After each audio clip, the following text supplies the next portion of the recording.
Bonjour, j'espère que vous allez bien. Donc, nous démarrons avec la pharmacocinétique. Donc, nous aurons plusieurs fichiers, plusieurs cours sur cette thématique, la pharmacocinétique. Donc, comme je vous avais dit, donc nous allons aborder ce chapitre sous un autre angle. Et premièrement, un cours de pharmacocinétique que vous avez eu soit en deuxième ou en troisième année. Donc, nous allons entrer rapidement. Alors, comme vous le savez, alors si on parle de pharmacocinétique, on parle du médicament. Donc, n'oubliez pas que ce cours et ce chapitre, donc, il est étudié dans le cadre du cours de chimie pharmaceutique, OK, ou encore chimie médicinale. Maintenant, le médicament, quand il est absorbé, donc quand il est pris par le patient, donc le médicament doit être distribué dans l'organisme. Donc cette distribution sera assurée par le sang au niveau de tout l'organisme. OK? Donc on commence par absorption, ensuite la distribution. Après la distribution, donc le médicament va être métabolisé, OK, dans les cellules au niveau, notamment au niveau du foie. Et une fois que ce médicament est métabolisé, donc il sera transformé en intermédiaire réactionnel plus polaire, ce qui va faciliter son expression à plusieurs niveaux de l'organisme, notamment au niveau du système excréteur. Donc, maintenant, les quatre phases de la pharmacocinétique, vous le saviez, c'est l'absorption, la distribution, le métabolisme et l'élimination ou encore l'excrétion. Maintenant, l'objectif de ce cours, c'est d'étudier quels sont les facteurs moléculaires qui peuvent influencer chacune de ces phases. Et on peut prendre l'exemple de l'absorption. Qu'est-ce qui, par exemple, comme facteur moléculaire ou encore comme facteur physico-chimique, peuvent empêcher à une molécule d'être absorbée au niveau de la membrane intestinale? Qu'est-ce qui peut, par exemple, comme facteur physico-chimique, empêcher à une molécule de se dissoudre dans le tractus gastro-intestinal?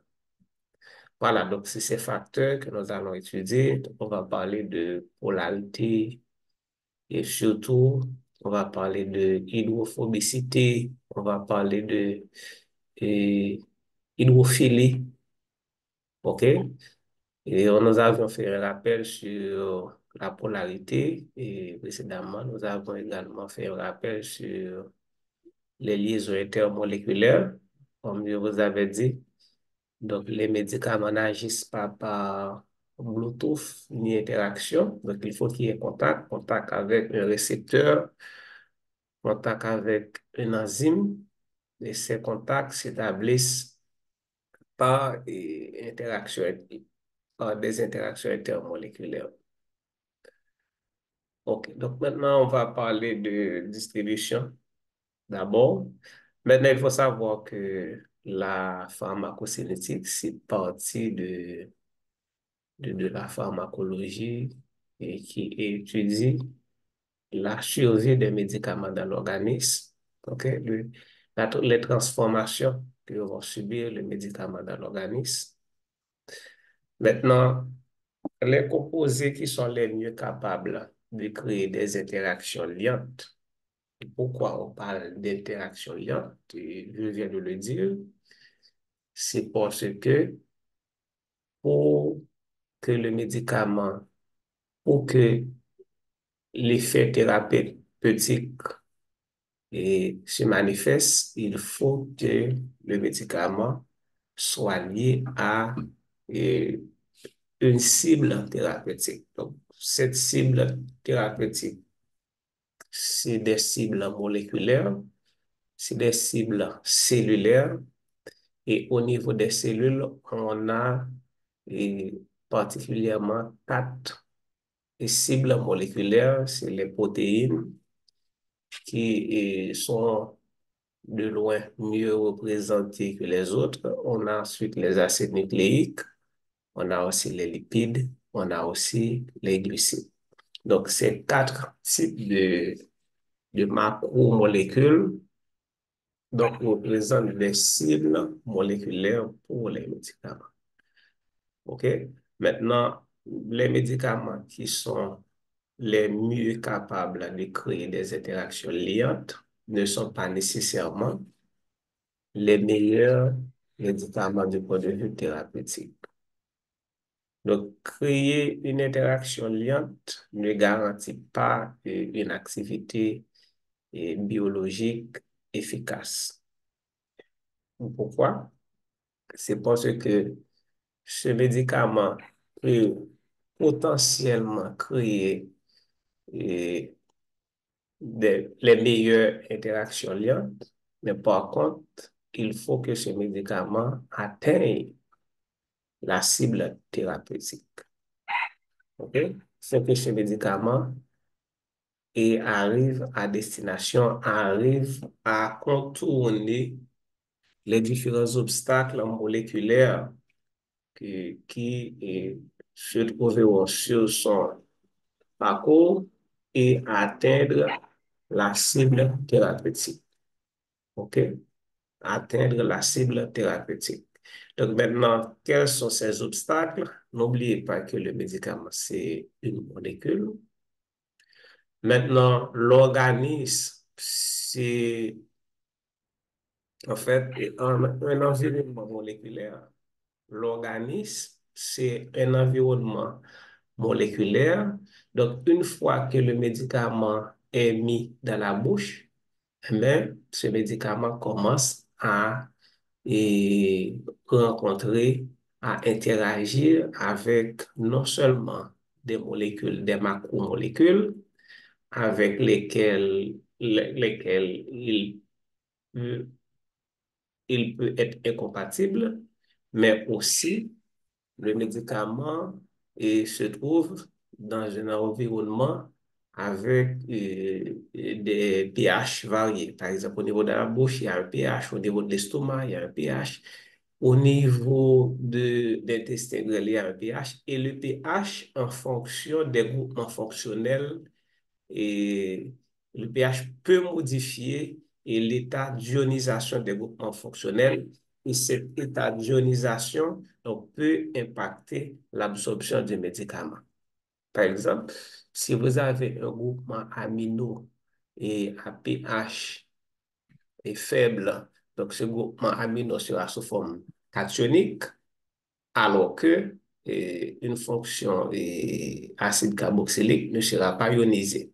Donc, quand on se rapproche du pH de l'organisme 7, eh bien, les deux groupes seront ionisés, alors que si on s'approche de pH élevé, 12, 13, 14, le groupement amino qui était préalablement ionisé, c'est-à-dire NH3+, donc libérera un proton et deviendra NH2, alors que le,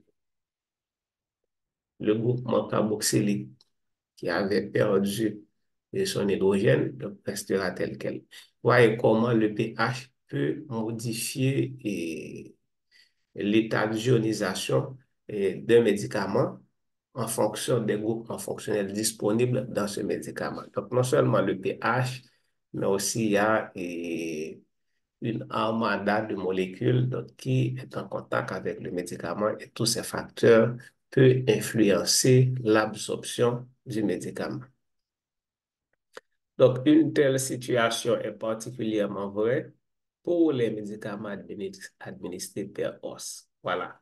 C'est surtout, et alors les médicaments administrés per os donc, auront à faire face à beaucoup plus d'obstacles que ceux administrés par d'autres voies. Non seulement des obstacles physiques comme la membrane et plasmique des entérocytes, mais aussi des membranes moléculaires, des obstacles moléculaires. Et voilà.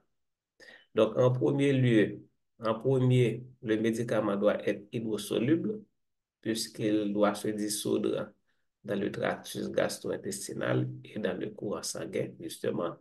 Donc, maintenant, ce médicament doit être hydrosoluble.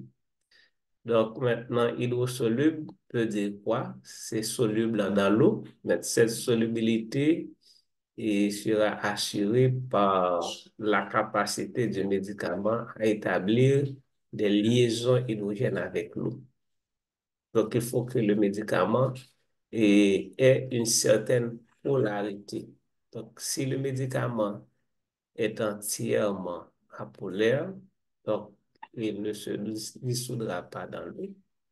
Donc, le médicament doit être soluble, hydrosoluble, mais ce n'est pas trop hydrosoluble.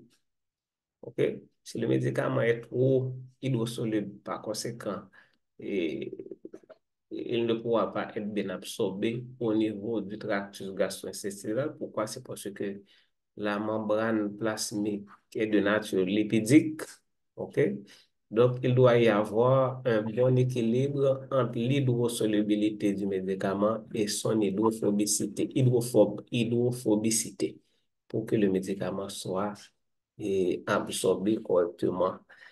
Et ensuite, pour le transport, n'oubliez pas que le sang est constitué en grande partie d'eau. Donc, cela signifie que le médicament va circuler dans le sang et par conséquent, donc, il doit aussi manifester une certaine hydrosolubilité pour qu'il puisse correctement et distribuer dans l'organisme.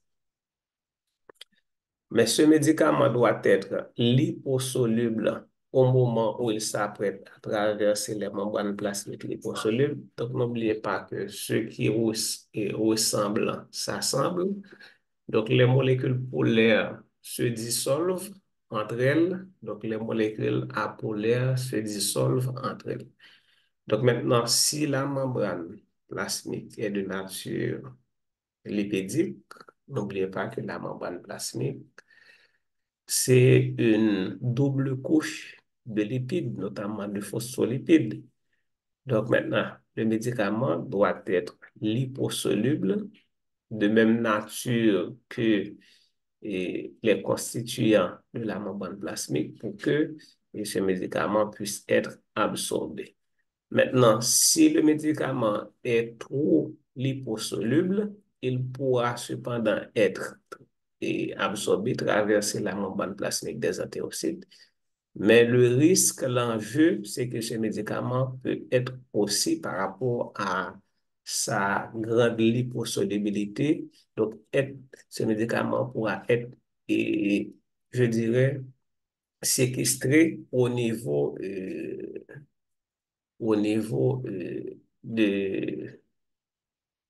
dans les graisses. OK? Ce médicament pourra être séquestré donc, au niveau des graisses, des organes où il y a stockage de graisse.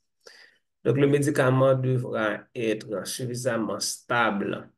Là, il s'agit de la stabilité chimique. Il s'agit aussi de la stabilité métabolique. OK? Donc, pour l'extérieur, c'est la stabilité chimique. Et je vois, donc, ce médicament doit être stable chimiquement pour résister aux conditions environnementales, et humidité, chaleur, et lumière, etc. C'est la stabilité chimique, mais dès que le médicament tombe dans l'organisme, donc il s'agit de stabilité et, et chimique. Il s'agit de stabilité enzymatique, OK? il s'agit de stabilité chimique. Excusez-moi, pour l'extérieur, c'est stabilité et thermique. OK? Thermique, c'est lié à la stabilité chimique. OK? Donc, il s'agit de stabilité thermique, c'est-à-dire que ce médicament doit pouvoir résister et pendant un certain temps à une température X. Et d'ailleurs, c'est par cette méthode qu'on détermine les températures à laquelle le médicament doit être conservé et aussi la date d'expiration du médicament. C'est des tests de stabilité et des tests de stabilité thermique. Donc, le médicament doit être stable pour résister aux acides de l'estomac, je l'avais dit, c'est que l'estomac a un pH qui est faible, donc autour de 1. Donc, c'est un milieu qui est très concentré en protons. Donc, cette forte concentration de protons, donc c'est un facteur qui peut modifier l'état d'ionisation d'un médicament. Et si le médicament est trop ionisé, donc ce médicament aura des difficultés à traverser la membrane et des cellules.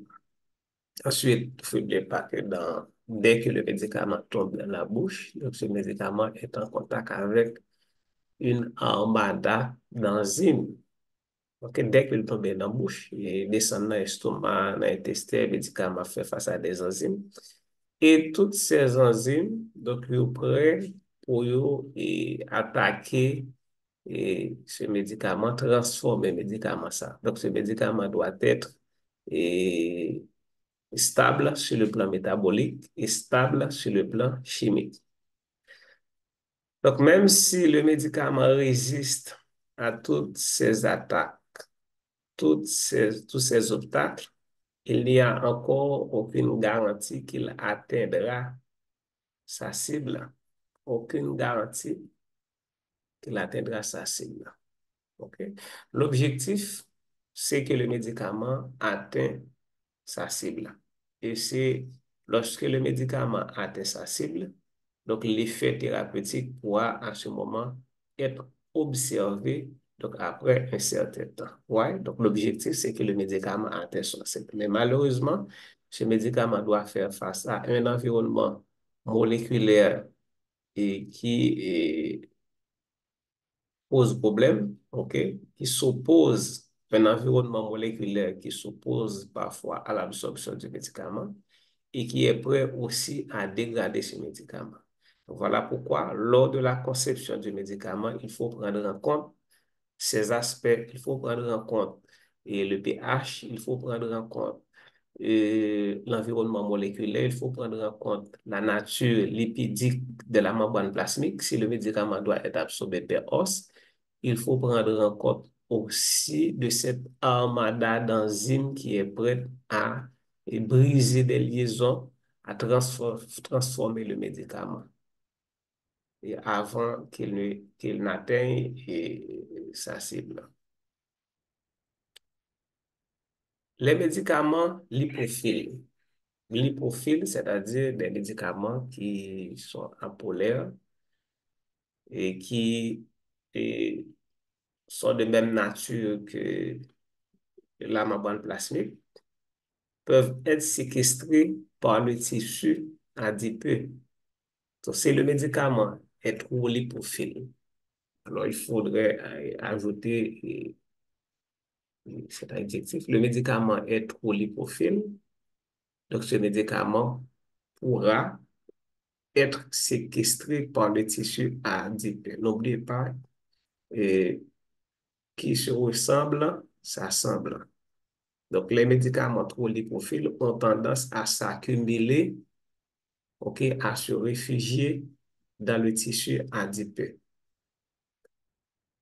Tandis que si le médicament est trop polaire, la polarité marche avec l'hydrophilie. Donc, un médicament qui est trop polaire, c'est un médicament qui est très hydrophile. Et par conséquent, ce médicament va être facilement éliminé au niveau des reins. Donc, Donc, si le médicament devrait passer 4 heures, 5 heures dans l'organisme, donc le fait qu'il est trop polaire, donc il sera excrété rapidement et par conséquent, cette excrétion rapide donc, va affecter la biodisponibilité du médicament et par conséquent, donc l'effet est recherché. Donc maintenant, il faut que le médicament ne soit pas trop polaire.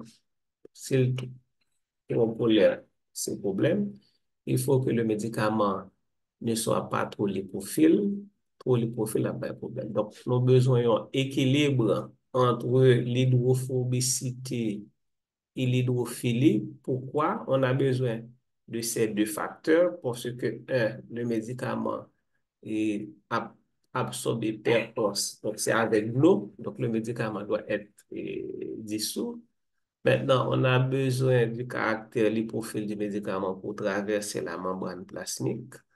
On a aussi besoin du caractère lipophile pour le transport du médicament, sa distribution.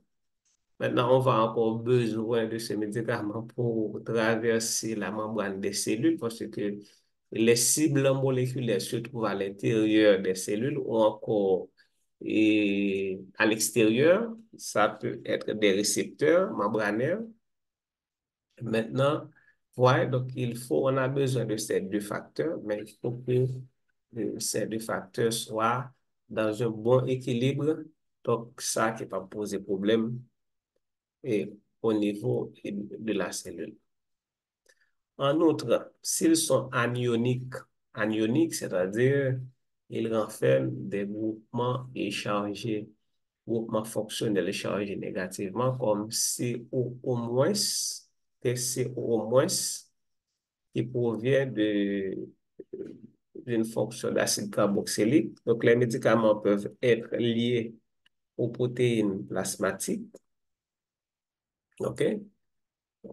Tandis qu'ils sont cationiques, les protéines plasmatiques, ils sont cationiques. Pourquoi? C'est parce que ces protéines, et ils ont pas oublié que dans les protéines, il y a deux groupes ionisables. Dans les protéines, il y a deux groupes ionisables. C'est le groupement NH2, ok, le groupement NH2. Donc, nous songez bien la formule générale d'un acide aminé. Formule générale d'un acide aminé, donc c'est R, ok, c'est NH2, et puis ici c'est OH, et là on a un atome d'hydrogène. C'est la formule générale des acides aminés. Donc les protéines, on parle de protéines, donc vous savez que les protéines sont des polymères et d'acides aminés. Donc les acides aminés sont liés par des liaisons peptidiques. Maintenant, les acides aminés basiques, donc il y a un groupement amino supplémentaire. Et puis, l'acide aminé, le premier acide aminé de la chaîne polypeptidique conserve son groupement amino. Donc, c'est-à-dire que ce groupement amino, voilà, ce groupement amino au pH sanguin, ce groupement amino, je vais entourer en rouge, voilà, ce groupement amino, donc au pH sanguin, mais ce qui forme lié, c'est NH3+. Donc maintenant, si le groupement amino est sous forme NH3+, et que vous prenez un médicament qui lui-même a, par exemple, un groupe des anions, comme par exemple ce groupement carboxylate, eh bien, qu'est-ce qu'on dit ici? Les médicaments peuvent se lier aux protéines plasmatiques. S'ils sont anioniques, eh bien, c'est parce que dans les protéines plasmatiques, donc vous avez des groupements qui sont chargés positivement, comme ici, ce groupement qui est chargé positivement. OK? Voilà, et ce sont les acides nucléiques donc, retiennent. Donc, les acides nucléiques,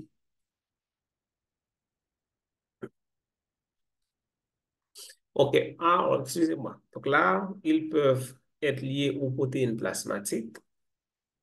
Alors, ça ne change rien. Effectivement, pourquoi ils peuvent être liés aux protéines plasmatiques? C'est parce que là, dans les protéines plasmatiques, au pH sanguin, donc vous avez effectivement des cations, le NH3+, tandis que si les médicaments sont cationiques, ok, si les médicaments sont cationiques, c'est-à-dire les médicaments, ils renferment des groupements qui sont chargés positivement. Alors maintenant, ce sont les acides nucléiques qui retiennent les médicaments. Et pourquoi les acides nucléiques? Ouais, pourquoi les acides nucléiques? C'est parce que, donc là, c'est pour les protéines. Donc dans les protéines, nous avons NH3+. On parle de protéines sanguines, par exemple, comme l'albumine. Donc, vous avez NH3+ au pH sanguin. Donc, NH3+, ça, donc, va et se lier au groupement de médicaments qui sont chargés négativement. Mais dans le cas d'un médicament qui est chargé positivement lui-même, OK, voilà, on a de nouveaux médicaments qui gagnent un NH3+ comme groupement. Ici, c'est le médicament. Avant, c'était la protéine, maintenant, c'est le médicament. Et maintenant, pour qui ça, c'est acide nucléique qui a séquestré le médicament, c'est parce que dans les acides nucléiques, nous avons des acides. Donc, n'oubliez pas que acide nucléique, c'est un polymère de nucléotides. Donc, nucléotides là, les formés de quoi? De une base de pentose capable ribose ou bien capable désoxyribose, s'il s'agit de ARN ou d'ADN. Et puis, donc, nucléotide là, capable de un groupement phosphate ou bien trois groupements phosphate, ça dépend et s'il est à l'extrémité ou bien s'il est en dedans. Donc, on prend un nucléotide qui a un groupement phosphate, et maintenant, groupement phosphate, là, vous avez des charges négatives. OK? Donc, voilà comment représenter le phosphate, et, ah, le phosphate selon l'ion phosphate selon Lewis. Voilà. Ici, on a O, charge négative, O, charge négative. Donc, ici, c'est l'ion monohydrogénophosphate. Donc, ça peut être aussi l'ion dihydrogénophosphate. Donc, PI. Donc, PI, donc quand on dit PI, donc ça désigne phosphate inorganique, voilà. PI, c'est phosphate inorganique. Donc, comme vous voyez, donc l'ion phosphate est chargé négativement. Donc, le médicament a un groupement fonctionnel qui est chargé positivement. Donc, pour le positif, pour le négatif. Donc, il y a possibilité d'interaction. Voilà pourquoi les acides nucléiques, donc, yo même yo séquestré donc les médicaments qui gagnent des cas qui chargent, qui gagnent des groupements qui chargent positivement, alors que les protéines qui au pH sanguin, donc les protéines sanguines, donc au pH sanguin, donc yo même yo gagnent des groupements chargés positivement, par conséquent, ils sont capables de lier à des médicaments qui gagnent des groupements fonctionnels chargés négativement.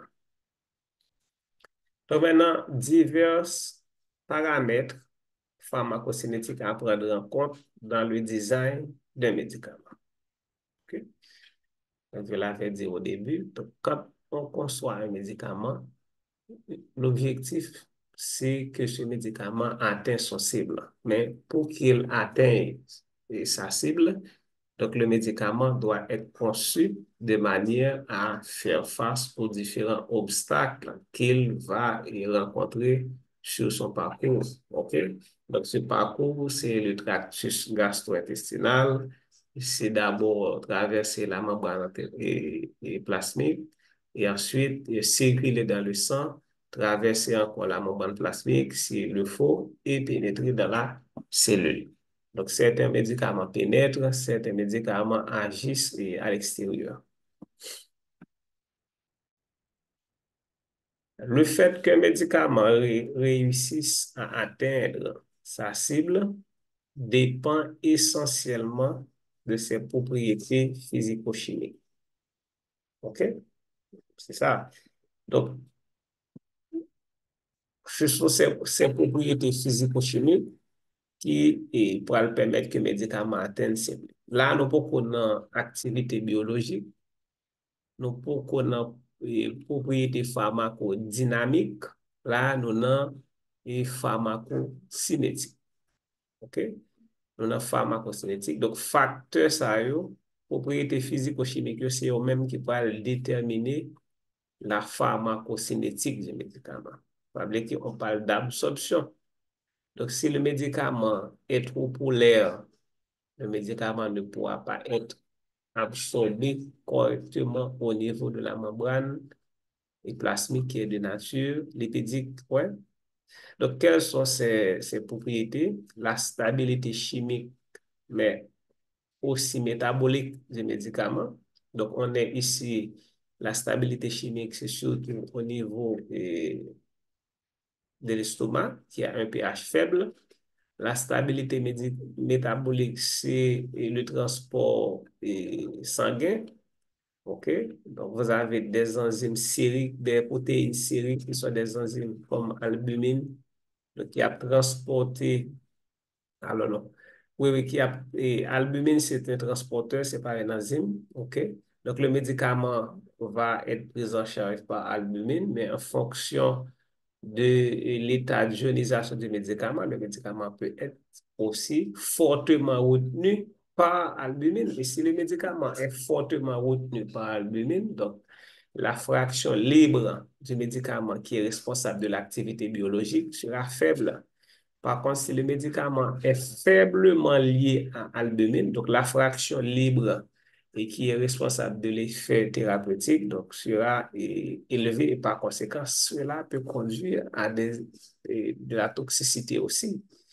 OK? Donc maintenant, quand on parle de stabilité métabolique, donc s'il s'agit des enzymes qui est en circulation dans le sang, donc pourra affecter le médicament, notamment les estérases. Okay? Les estérases. Donc, il faut, en termes de propriété encore, il doit y avoir un bon équilibre. C'est la balance entre le caractère hydrophobe et hydrophile. Donc, le médicament doit être à la fois hydrophobe et hydrophile. OK? Et, mais trop hydrophobe, le médicament sera excrété trop rapidement. Trop hydrophobe, le médicament sera séquestré par le tissu adipeux. Trop hydrophile, le médicament sera excrété trop rapidement. Donc, le pourcentage d'ionisation de la molécule en fonction du pH, le gabarit du médicament. Okay? Le gabarit du médicament. Okay? Gabarit, c'est-à-dire le poids moléculaire, on est capable de dire grosseur moléculaire et sa formule brute. OK? Donc, c'est ce qu'on appelle de gabarit. Okay. Voilà. Donc, il faut retenir ces facteurs, ces questions d'examen. Nous allons voir la stabilité chimique des médicaments. OK, des médicaments. Donc, le médicament doit être stable chimiquement, c'est-à-dire que le médicament n'est pas décomposé et n'est pas transformé en solution aqueuse et en milieu acide ou encore en milieu basique. Okay? Le médicament reste tel quel. Mais quand le médicament est administré par os, ils doivent résister aux conditions acides rencontrées dans l'estomac. Donc ça, c'est évident. Or, il existe plusieurs molécules de médicaments importants qui possèdent des groupes fonctionnels fragiles, susceptibles d'être facilement hydrolysés au niveau de l'estomac. Oui, facilement hydrolysés au niveau de l'estomac. Par exemple, les hétéroxydes, donc eux-mêmes, ils sont capables de hydrolyser dans un milieu très acide. Au milieu acide fort, ils sont capables d'hydrolyser. Là, on parle de pénicilline. Les pénicillines, yo gen yon noyau que nous relè le noyau bêta-lactam. OK?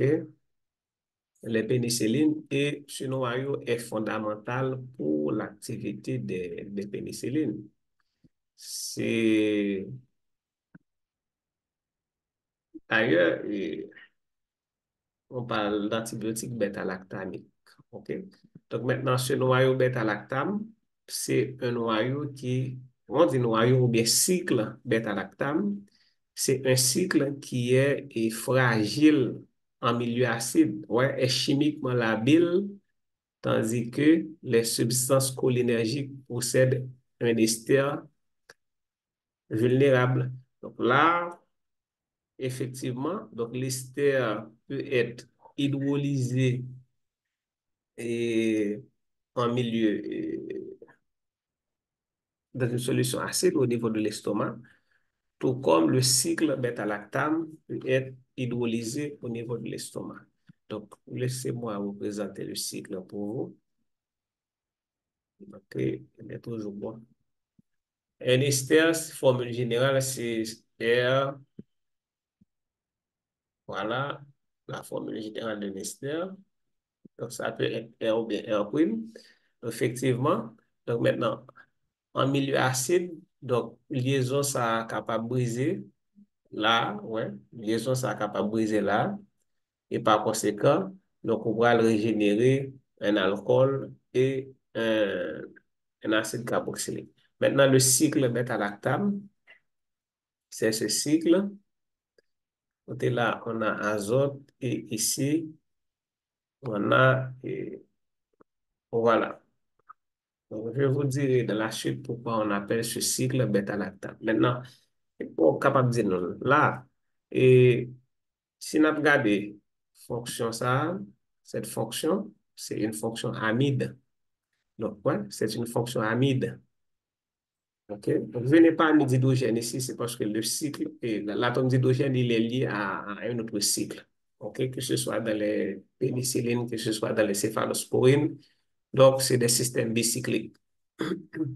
Maintenant, cette fonction, c'est une fonction amide. Mais l'amide peut être linéaire, l'amide peut être cyclique.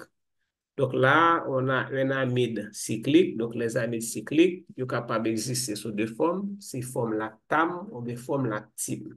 D'ailleurs, lactam, lactime, ce sont des tautomères, c'est-à-dire que sont capables de convertir en autre par échange d'hydrogène et de doublet pi. OK?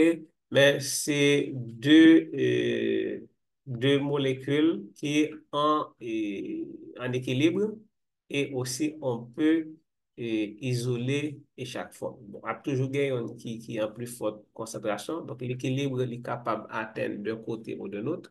Donc, je pense que vous pouvez vous rappeler de la tautomérie céto-énolique. Céto-énolique, on cétone avec un énol, c'est-à-dire un alcool qui gagne au sein de sa chaîne carbonée une double liaison. Donc, c'est la tautomérie céto-énolique. Donc, il y a différents types de tautomérie. Donc là, et c'est la tautomérie lactime lactam. Donc, lactime, c'est la forme énolique, alors que lactam, donc c'est la forme cétonique. Voilà, ici on a un cétone qui est lié avec un azote, donc ça donne amide. Maintenant, pour bêta, donc le carbone ici qui est lié au groupement qui est voisin du groupement carbonyl, ici c'est le groupement carbonyl. OK? Ces deux liaisons O, songez ça, nous avons le groupement carbonyl. Donc, on a le groupement carbonyl dans les aldéhydes, dans les cétones, on a ce groupement carbonyl dans les acides carboxyliques et les dérivés des acides carboxyliques, à savoir les esters, les anhydrides d'acide, les amides, les nitriles, etc. Donc, tous les composés organiques qui renferment dans leur structure un groupement carbonyl, donc on les appelle les composés carbonylés. Donc maintenant, Le carbone qui est adjacent au groupement carbonyl est désigné alpha. OK? Le carbone qui est adjacent, par exemple, je vais transformer cette molécule en cétone. Pour bien comprendre de quoi il s'agit, je vais transformer cette molécule en cétone. Et voilà, je vais ajouter les CH3, CH3 ici, acétone. Voilà. OK. Voici le groupement carbonyl. OK. Le groupement carbonyl, ça, il y a deux carbones voisins, CH3 en l'air, CH3 en bas. Donc ici, carbone qui lié directement et au groupement carbonyl, donc nous désignons le carbone alpha. Ici, on a deux carbones alpha. Maintenant, après alpha, qu'est-ce qu'on a? On a bêta, gamma, etc. Donc là, si nous mettons carbone, le gamma, on a enlevé un hydrogène. Eh bien, on revient dans le noyau et bêta-lactame ou encore dans le cycle bêta-lactame. Donc, voici le carbone qui est voisin au groupement carbonyl, donc c'est le carbone alpha. Ici, voici le carbone qui vient après, donc c'est le carbone bêta. Ouais? Donc maintenant, c'est le carbone bêta qui possédait un groupement amino. Voici le groupement amino. Et c'est à travers ce groupement amino que le cycle est formé. Donc, c'est comme si on avait une chaîne linéaire qui gagne un acide carboxylique, OK? Avec des hydrogènes et puis combien d'hydrogène carbone qui est là? Donc, un, 2, 3, et puis troisième hydrogène là, qui s'algagne sous lui-même, il y a un groupement, pas hydrogène, de carbone. Et puis, voilà, là, nous avons un groupement amino. En aller, ici c'est carbone alpha, carbone bêta. Et puis, quand ça nous fait, nous prenons deux groupements ça, acide, et puis NH2 nous fait réagir. Il y a perte d'une molécule d'eau et puis reste groupement qui était yo lié ensemble et former un cycle. Donc ici le groupement amino c'est en position bêta. Donc on dit bêta amino. Okay. Nous songeons pour acide aminé. Pour les acides aminés, on dit alpha amino. Okay.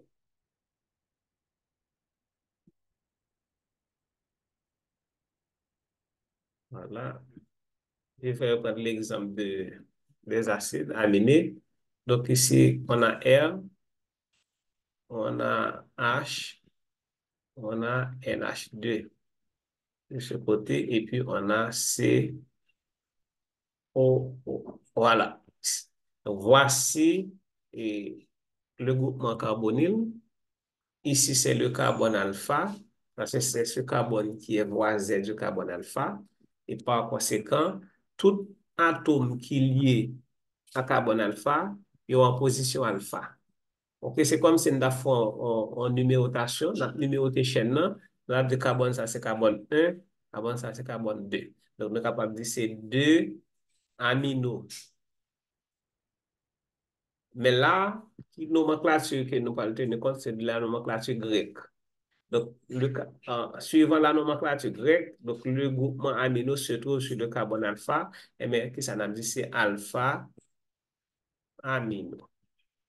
Mais voilà. Donc maintenant, si nous gagnons, mais cette fois-ci, c'est groupement amino, il passe sous carbone alpha, il est sous carbone bêta, regardez bien, bam saturé carbone ça, voilà. Donc ici, on a le groupement amino, nous considérons carbone ça comme carbone bêta. Donc si nous faisons groupe azote ça, qui c'est bêta amino, qui réagit avec groupement ça, nous allons gagner un cycle, mais dans le cycle, que ça n'a gagné, c'est azote là, qui pourra lier avec, et, voilà, c'est azote là qui pourra venir faire cycle là ensemble avec carbone numéro un. Donc, azote, ça, il était en position bêta. OK? Il était en position bêta. Ici, voilà. Maintenant, dans le cycle, donc, on obtient toujours un amide. Donc, comme l'amide est cyclique, donc on parle de lactame. Donc, cette forme, c'est lactame. Et si nous transformons si nous transformons en, en forme alcool, donc tu as bien lactine. Donc, lactine, lactame. De toute façon, on a retourné sur ça et nous pas besoin d'inquiéter nous lorsque nous allons étudier les pénicillines. Donc, nous allons parler un peu du noyau bêta-lactame. Mais déjà, vous avez une idée pourquoi c'est lactame. Lactame, c'est parce que c'est un amide cyclique. Donc, les amides cycliques, on les appelle soit lactame. Oui, on les appelle lactame. Donc, noyau lactame, non, c'est un tautomère. Donc, l'autre molécule, c'est lactine. Ouais, c'est tautomérie, lactine, lactame. Donc, on a tautomérie cétoénolique. Maintenant, pourquoi bêta? C'est parce que c'est le groupement amino qui est lié avec le groupement carbonyl. Le groupement amino est en position bêta. Donc, noyau bêta-lactame. Les médicaments doivent aussi résister vis-à-vis de diverses enzymes de la digestion et du métabolisme. Je reviens ici. Donc, on avait dit que donc, ces noyaux, les pénicillines, par exemple, présentent un cycle bêta-lactame qui est chimiquement labile, effectivement. Donc, cette liaison-là, OK, cette fonction amide peut être hydrolysée, OK, en milieu acide. Ouais. Donc, vous avez l'azote qui possède un double énolien, côté qu'il est capable de briser et liaison. Vous avez cet oxygène qui possède trois doubles énoliens. Tout ça, c'est des sites côté que des protons peuvent se lier. Et depuis qu'un proton lié là, donc on va gagner des déplacements, des ruptures de doublets qui vont ouvrir cycle. Et depuis cycle là, les ouvrir, eh bien, antibiotique là, il perdu propriété et activité biologique. N'oubliez pas que la fonction est liée à la structure. Donc, en plus de cette stabilité chimique que nous devons rechercher dans la molécule lors de sa conception, il faut aussi tenir compte de l'ensemble des enzymes qui pourront éventuellement attaquer le médicament. Là, on parle de stabilité métabolique, OK? De stabilité métabolique, que ce soit au niveau du tractus gastro-intestinal ou encore dans le courant sanguin. Donc, l'étude selon laquelle ces enzymes altèrent les médicaments est ce qu'on appelle le métabolisme des médicaments.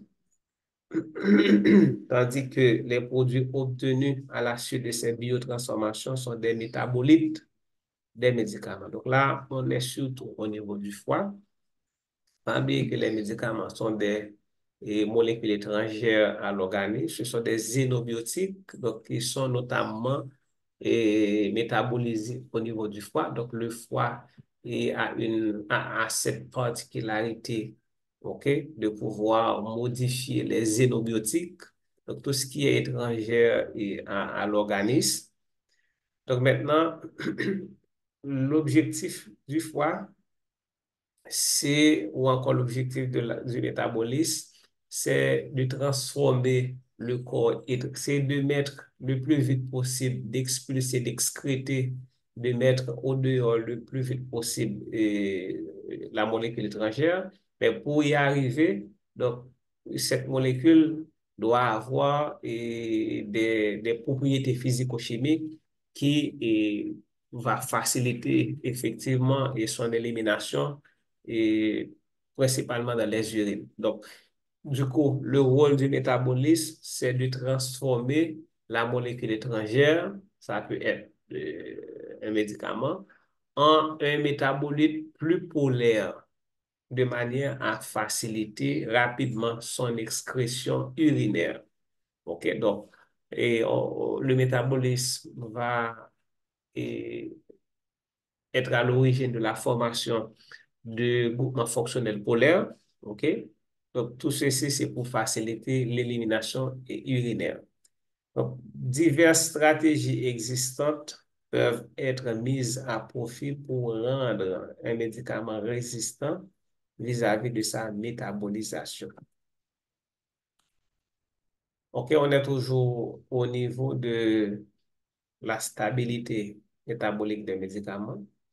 Donc, idéalement, un médicament devrait être rendu insensible vis-à-vis du métabolisme. OK? Car la conduite thérapeutique se complique assez vite lorsque des métabolites apparaissent.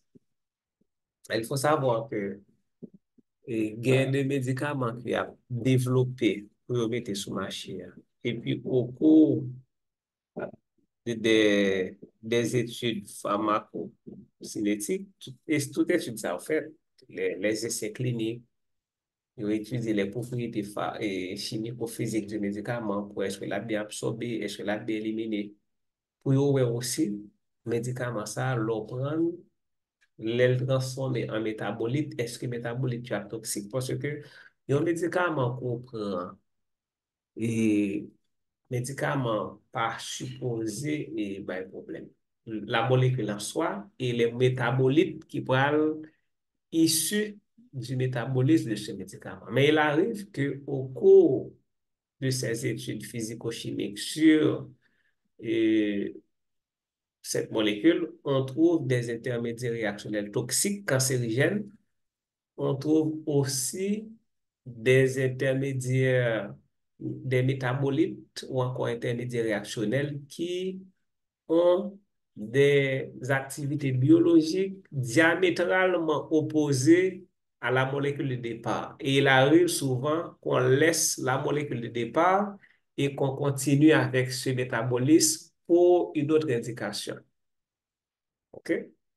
Et on pourrait prendre par exemple le cas de sildenafil. Et je crois que c'est un médicament qui, au préalable, était développé pour l'hypertension artérielle, mais au cours de l'étude de ce médicament, donc on a découvert que sildenafil a un autre effet qui peut rapporter beaucoup plus que la molécule de départ. Donc, du coup, on a laissé tomber la molécule tête de série.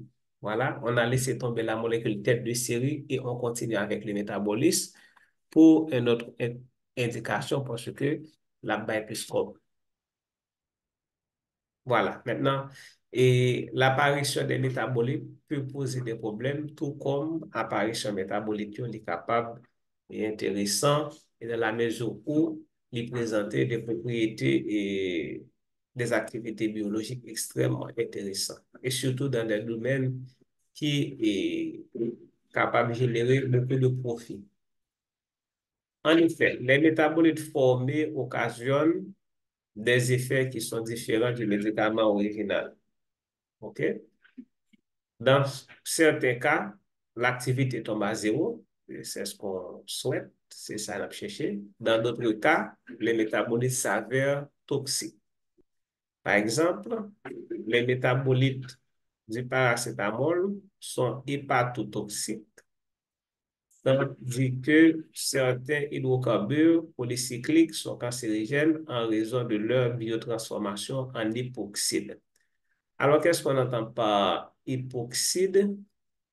Hypoxide, c'est un éther cyclique qui gagne trois sommets, qui gagne trois atomes.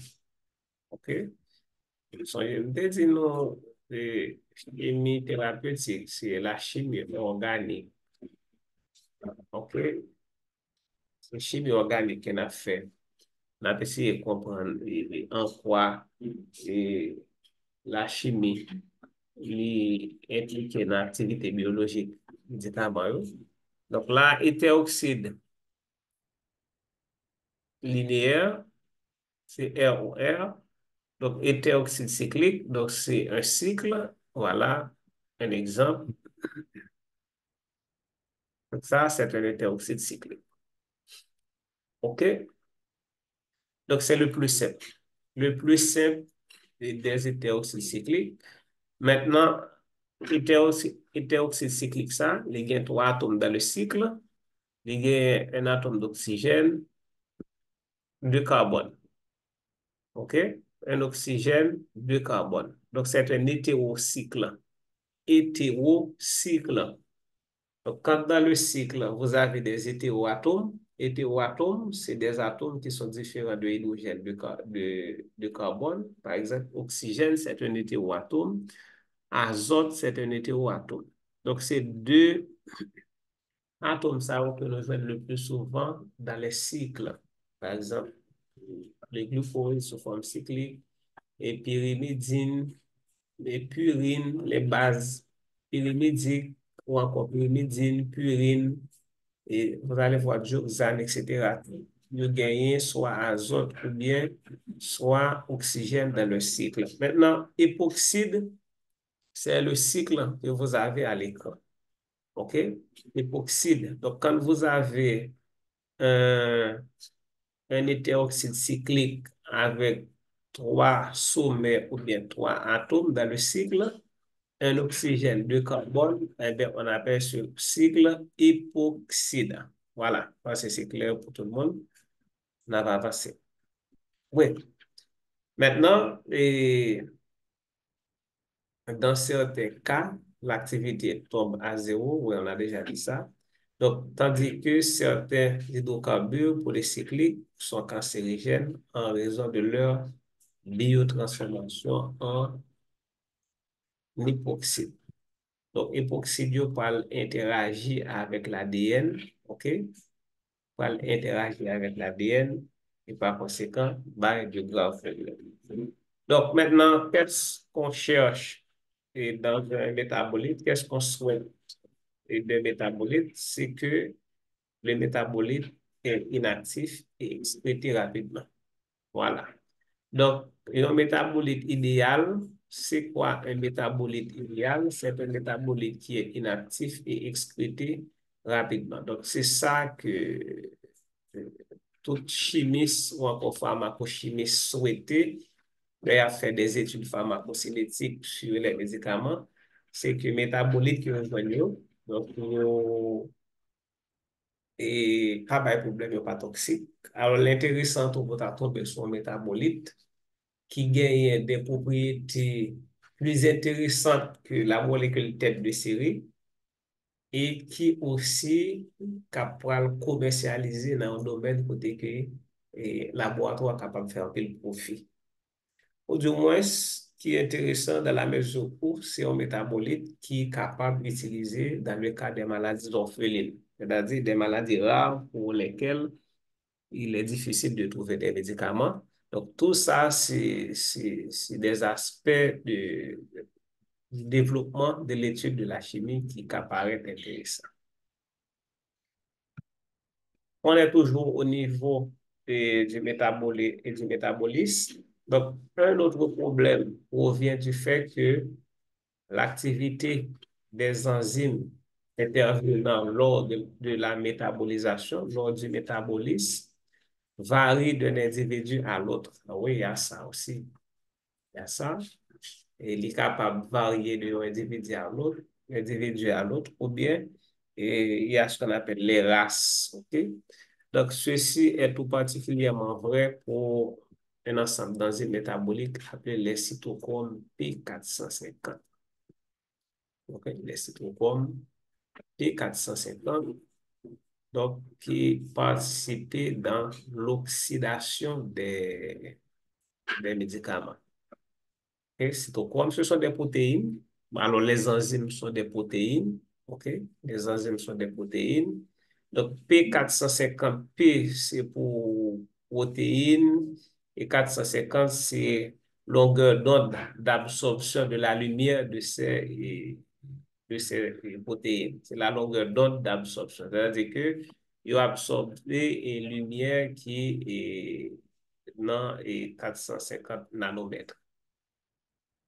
Voilà.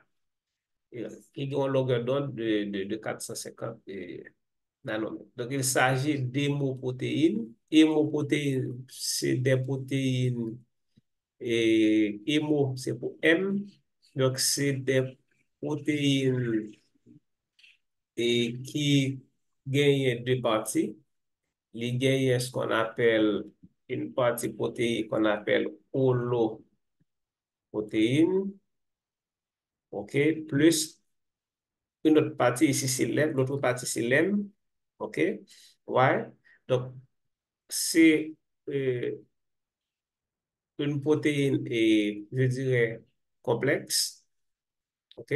Hémoprotéine, c'est une protéine complexe qui gagne, alors, c'est pas holoprotéine, excusez-moi, c'est apoprotéine. Donc, apoprotéine plus M, débat ce qu'on appelle holoprotéine. Voilà. OK, ben, holoprotéine. Tout ça, c'est rappel et biochimie. Je vous l'avais dit, donc on a besoin de biochimie, biologie moléculaire, notamment chimie organique comme prérequis pour ce cours. Voilà. OK? Donc, quand on dit hémoprotéine, donc c'est une protéine complète qui forme de deux parties. Et une partie protéique qu'on appelle apoprotéine, une partie organique non protéique qu'on appelle M, l'ensemble forme ce qu'on appelle holoprotéine.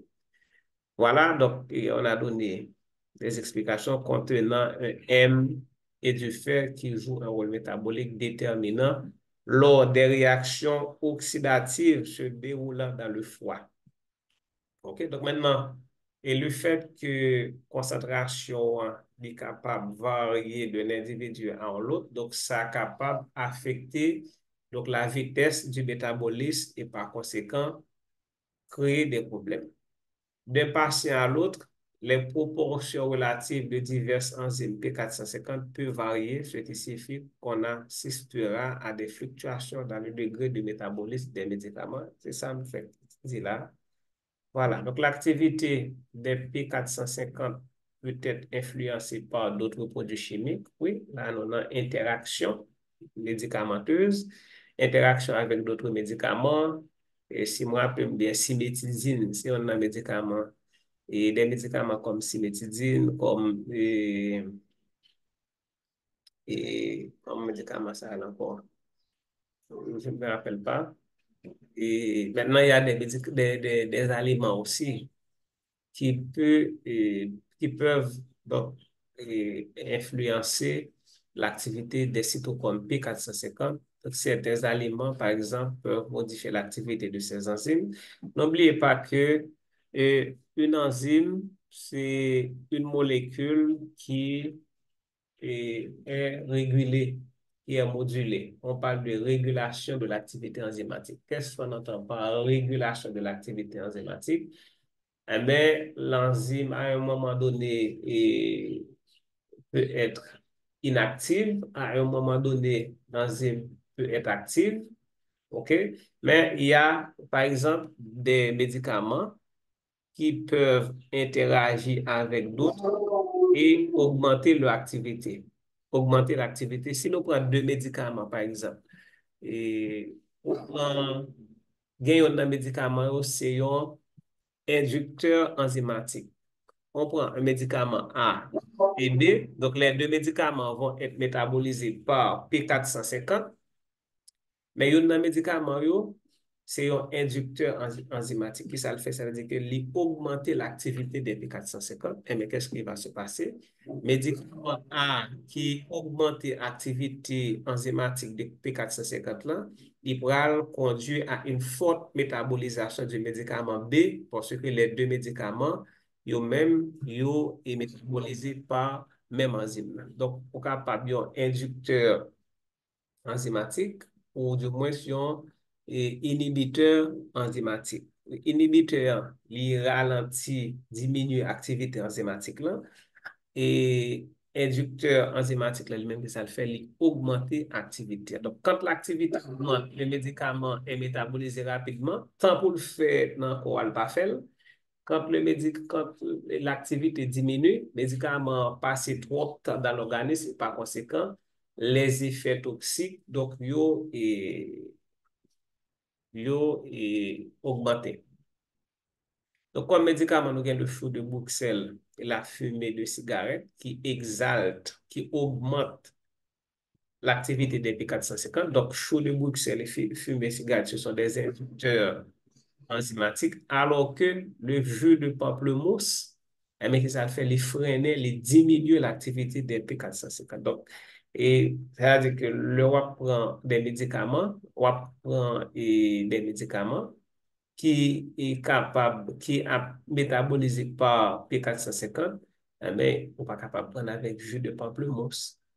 On n'est pas capable de boire jus qui gagne et chou blendé, jus de feuille, mais qui gagne chou là-dedans. Ouais, donc, il faut éviter de fumer ou bien en base, ou après aller et ou après respirer la fumée cigarette. Donc, ça est capable de modifier l'activité des P450 et ça est capable de de graves conséquences sur l'organisme. Voilà, c'est ce qu'on a dit ici. Donc, ceci peut avoir de graves conséquences sur l'activité des médicaments dont le métabolisme dépend des enzymes P450 ou encore des cytochromes P450. Cyclosporine ou dihydropyridine sont plus efficaces avec jus de pamplemousse. Oui, donc ça peut avoir des effets négatifs. Comme on peut mettre à profit et cet aspect aussi parce que on peut exalter, améliorer l'efficacité des médicaments, ne serait-ce qu'en l'administrant pas avec du jus de pamplemousse. OK, je vais vous donner un exemple. Caféine. Caféine augmenter l'absorption du paracétamol. Donc, vous allez voir sur le marché des spécialités côté que vous associez et caféine avec paracétamol. Donc, pour ça, c'est parce que paracétamol et caféine, là, les augmenter et absorption paracétamol. Ou gagnez, par exemple, ça, quel autre exemple de là-bas? Nous avons l'autre exemple, OK? Et nous gagnons, par exemple, la terre phénadine. Donc, sous prendre avec jus de pamplemousse, donc les mêmes, la baille de graves effets toxiques. Est-ce que vous comprenez? La baille de graves effets toxiques. Donc, il y a des médicaments qui sont capables, comme tel, inhiber ou exalter les P450. Donc, maintenant, devoir de recherche. Donc, une fois que vous visionnez cette vidéo, donc, on a fait de voir ça, que vous voyez pas moins. Donc, vous allez rechercher les médicaments qui sont inhibiteurs de P450 et les médicaments qui sont inducteurs de P450. OK? Devoir de recherche. Donc, qu'est-ce que vous allez rechercher? Les médicaments qui sont des inhibiteurs des P450 ou médicaments qui sont des inducteurs des P450. OK, donc, un devoir pour le faire. On a avancé.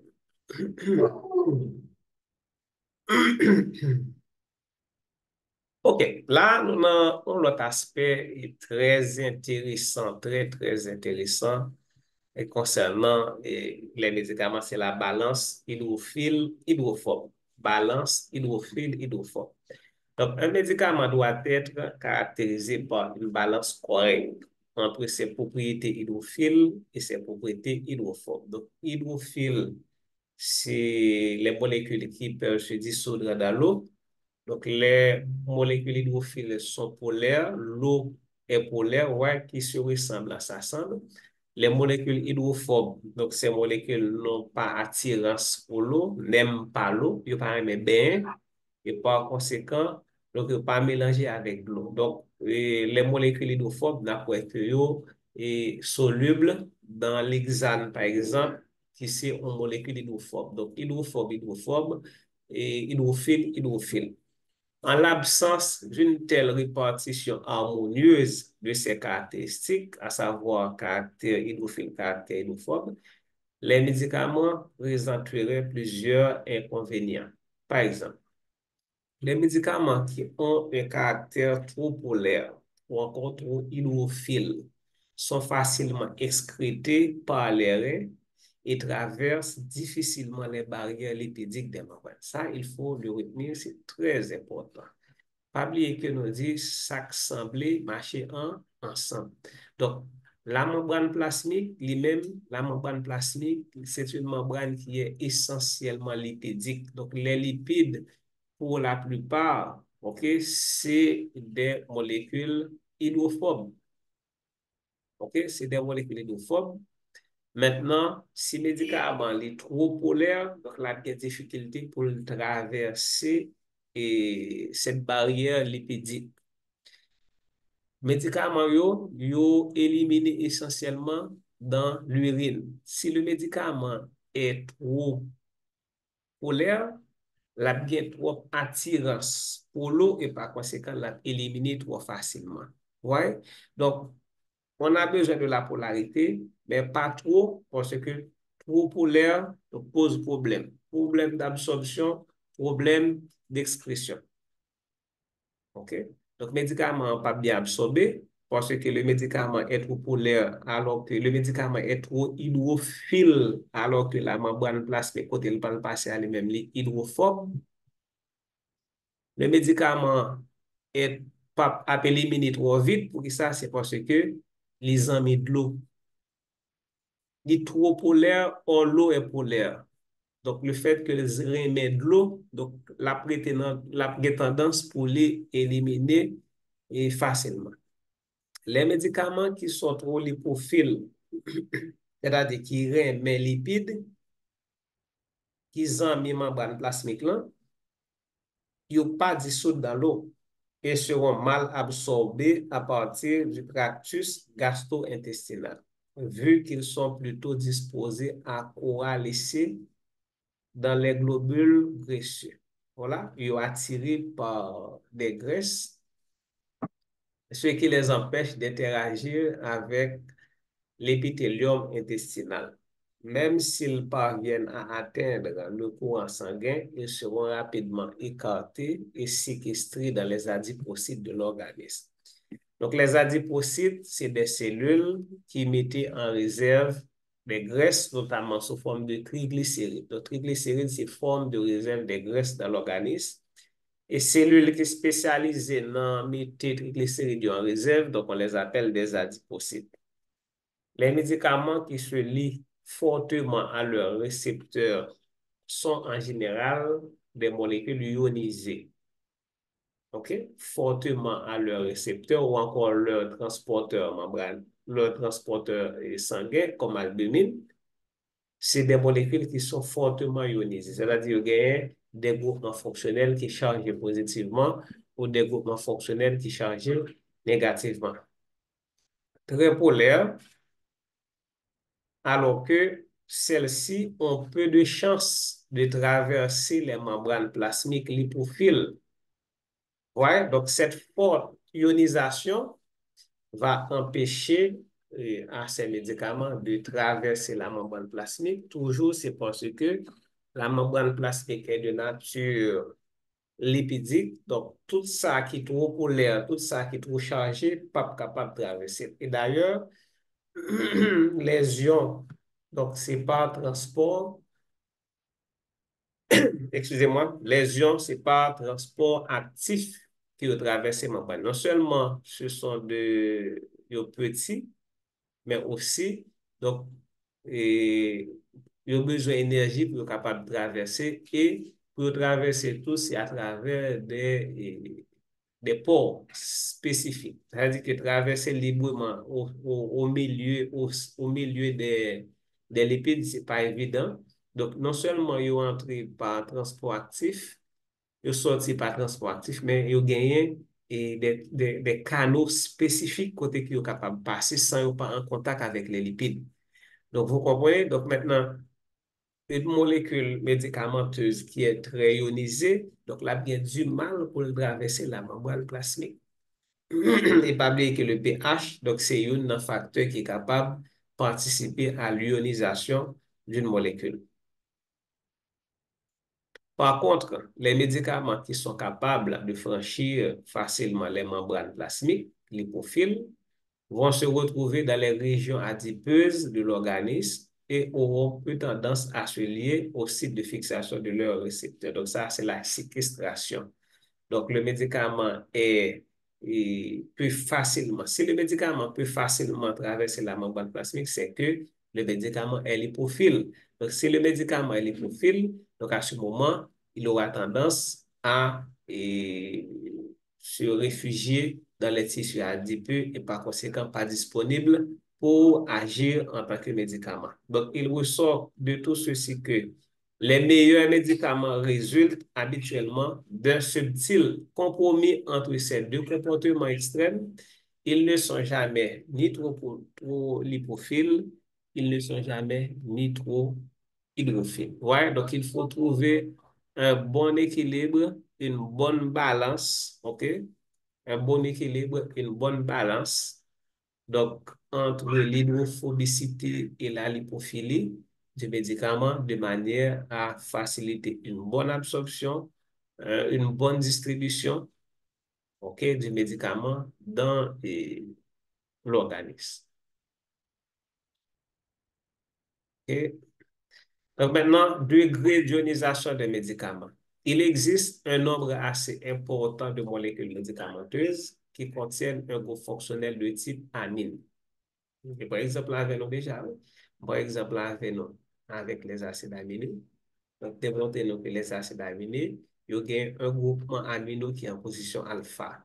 Maintenant, ce groupement amino, au pH sanguin, il est sous forme cationique, NH3+. Et voilà, il y a pile médicaments qui gagnent groupement amine dans eux. OK? Donc, ceci est dû à de très bonnes raisons.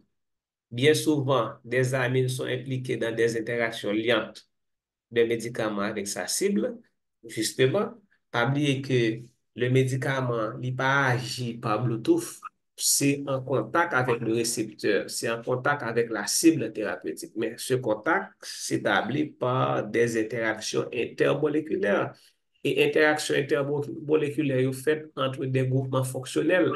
Par exemple, là, le groupement amino est capable spécifique, est capable soit participer et dans la formation de liaison hydrogène, qui c'est une interaction intermoléculaire, ou du moins dans la formation d'une liaison ionique, qui c'est encore un type d'interaction intermoléculaire. Alors, les ioniques, pas interaction intermoléculaire, mais dans les protéines, donc, nous sommes capables de gagner ce type d'interaction. Mais ce n'est pas une interaction intermoléculaire type. Donc, interaction intermoléculaire, c'est une liaison hydrogène. Si les forces de Van der Waals, il y a trois types de forces de Van der Waals. OK? Donc maintenant, un médicament qui est un groupement amino, ça très probablement l'a participé dans l'interaction entre le médicament et le récepteur là, ou encore entre le médicament et la cible thérapeutique. N'oubliez pas que la cible thérapeutique, c'est la molécule sur laquelle va se fixer le médicament. Okay? Le médicament va se fixer pour manifester son activité biologique. Donc, la cible peut être une protéine, un glucide, un acide nucléique ou encore un lipide.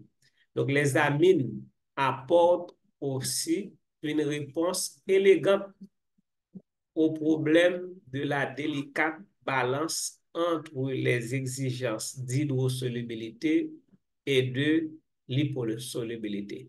Qu'est-ce qu'on peut dire ici? C'est qu'on peut manipuler les amines, soit pour augmenter l'hydrosolubilité, soit pour augmenter la liposolubilité. On prend deux exemples. Je vais prendre deux exemples. On va regarder ce qu'on parle de ça avant. OK, je vais prendre deux exemples pour illustrer ce qu'on a dit. Alors, on va parler de polarité. Par exemple, si on a une amine qui est trop polaire, OK? Donc, on a par exemple un médicament qui a un groupement amino. OK? Donc, ce médicament est trop polaire. Trop polaire, quelles sont les conséquences? Ne pourra pas être absorbé correctement au niveau de la membrane plasmique des entérocytes.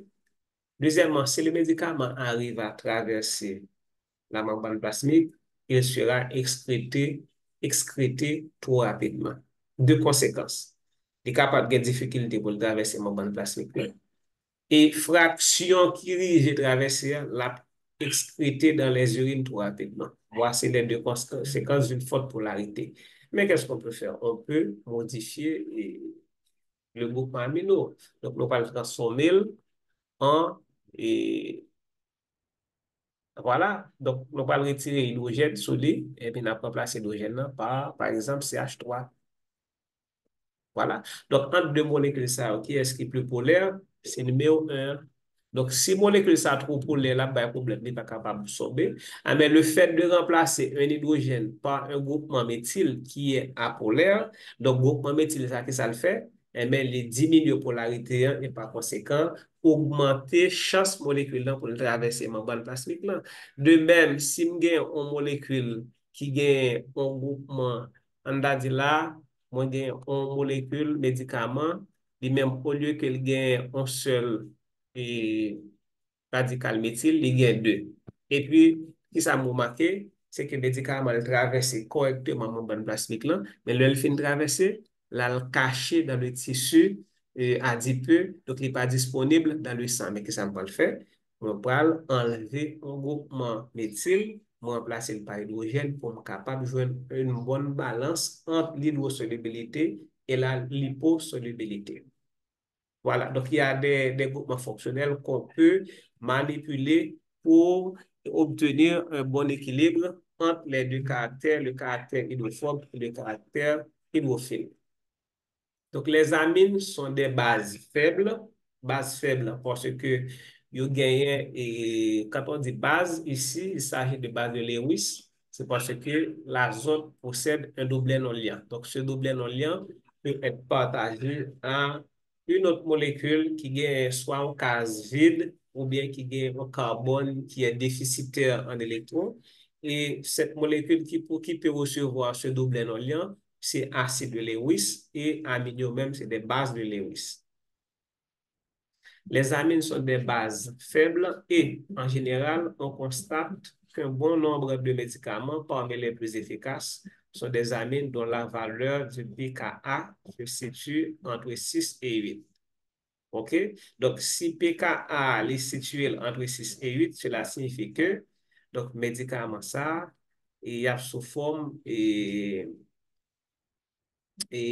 ionisés. Il s'agit de médicaments qui sont partiellement ionisés, voilà, qui sont partiellement ionisés au pH du sang et qui peuvent facilement modifier la position de l'équilibre existant entre les formes ionisées et formes non ionisées. Ceci permet à de telles molécules de traverser les membranes sous la forme non ionisée. Tandis que la présence de la forme ionisée confère au médicament une bonne solubilité dans l'eau. Bref, la réalisation d'interactions liantes avec son récepteur. Je vais vous expliquer, c'est purement chimique que l'on parle là. On dit par exemple, on prend un médicament qui est un groupement amino. Je reviens ici. Non, c'est de chimie, je parle. De chimie. Voilà. Et, OK. Nous, on considère même molécule ça que nous avons. Nous prenons molécule ça. OK. Ça, on dit que ça, molécule ça que nous avons là, sont médicaments. Donc, une fois qu'on prend médicament ça, depuis le revient dans l'estomac, mais sous qui forme de poilier, il va sous forme la pioniser parce que dans l'estomac, il y a un pile proton. Donc, on parle d'un proton qui est un caside, qui va réagir avec double non liant et azote là. Voilà, donc là, nous avons un pH faible. Maintenant, quand il y a le médicament ça, qui est sous forme NH3+, là. Donc, NH3+, c'est nous songez bien, le charge positif est capable d'empêcher que l'absorber.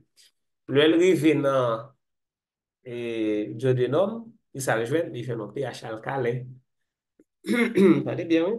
Il vient dans pH alcalin et non milieu basique. Mais qu'est-ce qui va le passer? Base là va réagir avec espèce ça qui c'est un acide, donc il va le retourner encore sous forme R NH2. Donc maintenant, au niveau du duodénum, RNH2 l'a pas absorbé, puis bien que RNH3+. Maintenant, une fois que RNH2 a retrouvé dans le sang, côté que au bon pH qui est neutre, et même médicament ça, il va retourner encore sous forme et cationique. Ça va permettre que la bien circuler dans le sang parce que le sang est essentiellement aqueux. Donc, l'eau est polaire, mais médicament ça a une charge positive, donc il n'y a pas de problème pour fonctionner avec de l'eau. Vous comprenez? Donc, c'est de ça qu'on parle ici.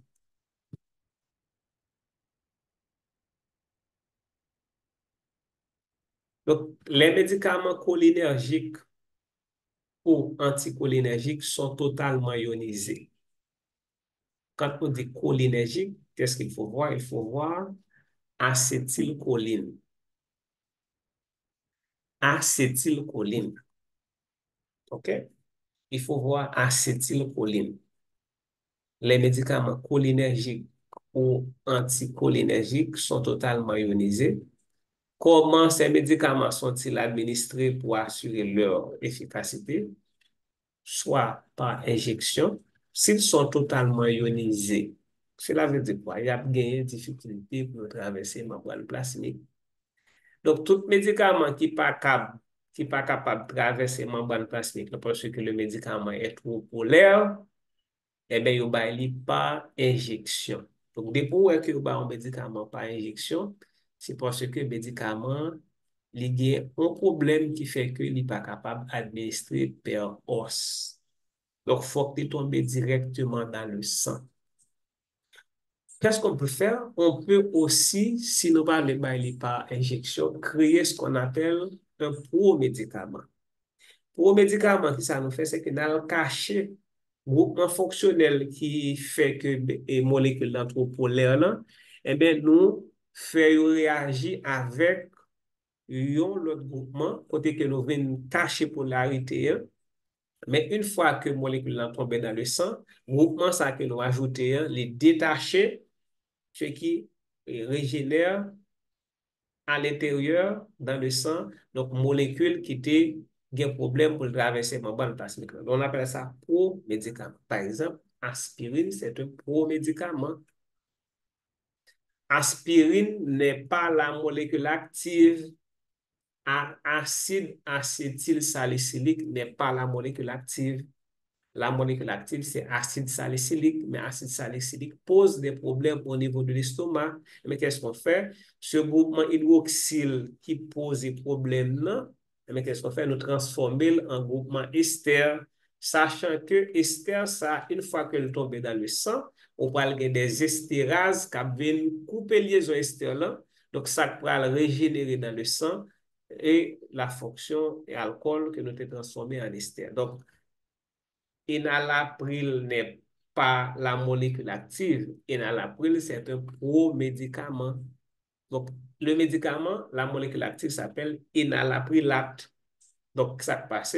Donc, la fonction acide, quand on dit enalaprilate, ouais, carboxylate, c'est que il y a une fonction acide.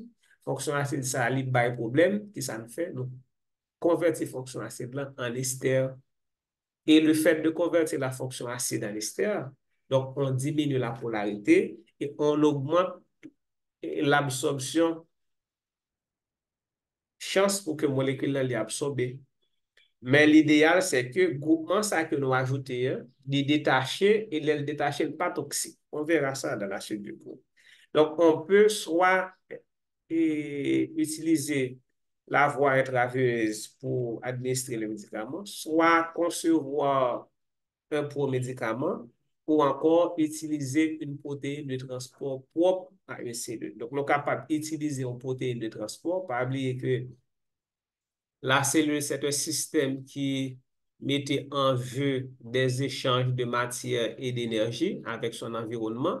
Donc, maintenant, gagner au niveau de la membrane plasmique des protéines qui la même pour assurer le transport. Mais qu'est-ce qu'on peut faire? Donc, on peut utiliser une de ces modèles de transport pour faciliter l'entrée du médicament dans la cellule.